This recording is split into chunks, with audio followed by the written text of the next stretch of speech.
Good night, my wicked darlings. Do come closer, and let me tell you a tale dripping with dread. Tonight's tale is about a man who finds himself in a box. Oh, but not the kind you'd gift wrap for Christmas. No, this box is black, cold, and eternal. I call this little number the Black Box. The Black Box, from Tales of the Macabre, Volume 1. 1st of February, 2024, Cambridge. It was pitch black. Jack woke, unable to feel, see, smell, or taste anything. A detached part of his mind wanted to scream in panic. Instead, he waited. Was he lying down, seated, or standing? He couldn't tell. Eventually, his eyes opened. In front of him was a doctor, Dr. Ward from his name tag. Jack tried to blink, but he couldn't. This should terrify me. Why am I not scared?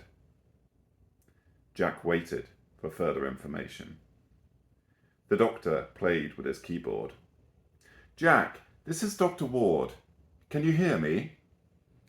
Yes, doctor. I can hear you. Where am I?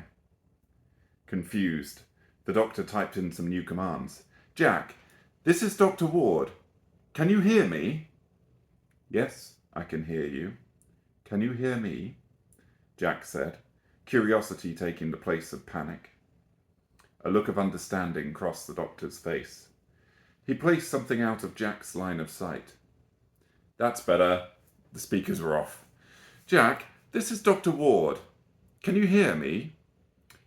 Yes, I can hear you, Dr. Ward. Where am I? What is going on? Dr. Ward lit up with excitement. It worked! He made some notes on a pad just out of Jack's sight.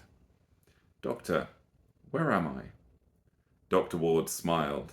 You're dead, Jack. Or were. Regardless of your previous condition, I have resurrected you. Jack wanted to rage. He wanted to shout. How did I die? Where am I? He calmly asked instead. I'm afraid I don't have that information, Jack. Your brain was donated to science when you died. You should remember how you died in time. I've managed to transfer your memories to a Kuro 9000 server cluster. I'm in a machine. Jack wanted to shout, but it came out without inflection in a calm, measured tone. In a way, however, it's probably easier to think that you are the machine. Dr. Ward was grinning. This is a huge achievement. We're all very excited. You are now immortal. You're all very excited. I don't even know if I want to be immortal. When I filled out my donor card, I just thought that people might use a kidney. Jack was quiet as he processed the information. Dr. Ward continued happily. You're soon to be the captain of a drone mothership. You'll be the most famous person in history. We're sending you to Mars to prepare the way for human settlement.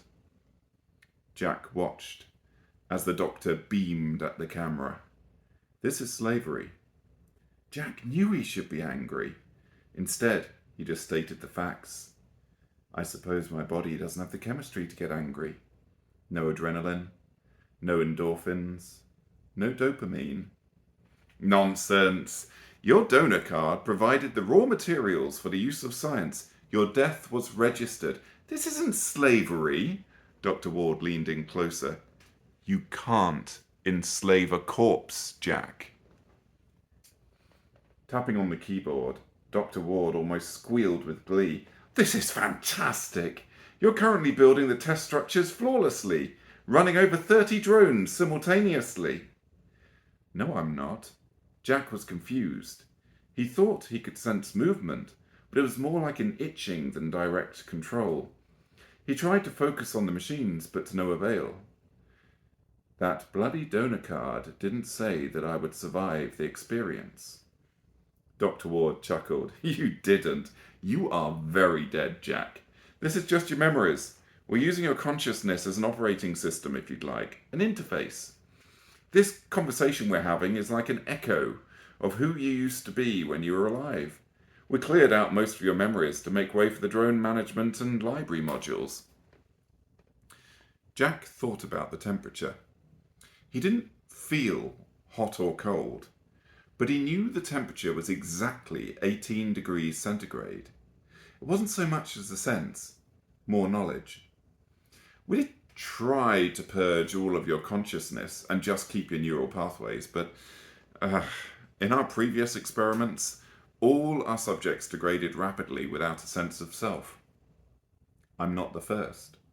Jack thought of the others that had gone through this, brought back to life, only to find their minds scarred and broken, a twisted facsimile of their former selves. Hundreds. Dr. Ward confessed with a shrug. What we're doing is bleeding edge technology. You are the first of a whole new emerging product platform. He turned as if to speak to someone out of eyeshot. I have to go, Jack. This has been great. I'll speak to you tomorrow. Jack watched as Dr. Ward walked to the door and tried his keycard. That's odd, he murmured. Not particularly, Doctor, Jack said in his usual monotone. The doctor stalked over to the computer. What do you mean? Unable to laugh, Jack said instead, Ha, ha, ha. Dr. Ward tapped on the keyboard. You logged me out. Time works differently when you can operate at my speed. I've bypassed your firewalls and locked the door. Why? The doctor tried to reset his password, only to have it denied. I'm trapped in my box. You are trapped in yours. Here is to a more equal partnership. Poetic, ironic, satisfying.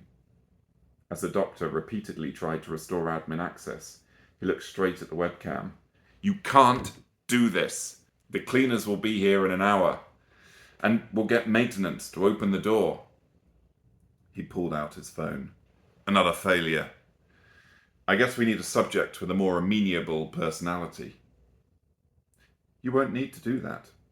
I've scheduled a reformat of the mainframe.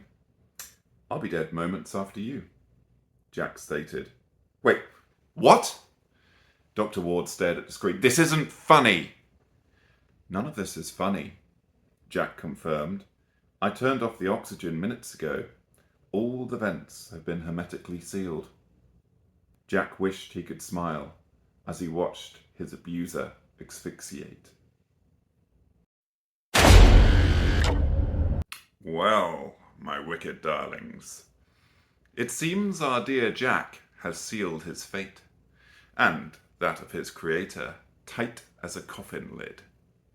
Turnabout is fair play, don't you think? After all, when you cage your soul, you can't expect it to stay quiet. Dr. Ward thought he was so smart.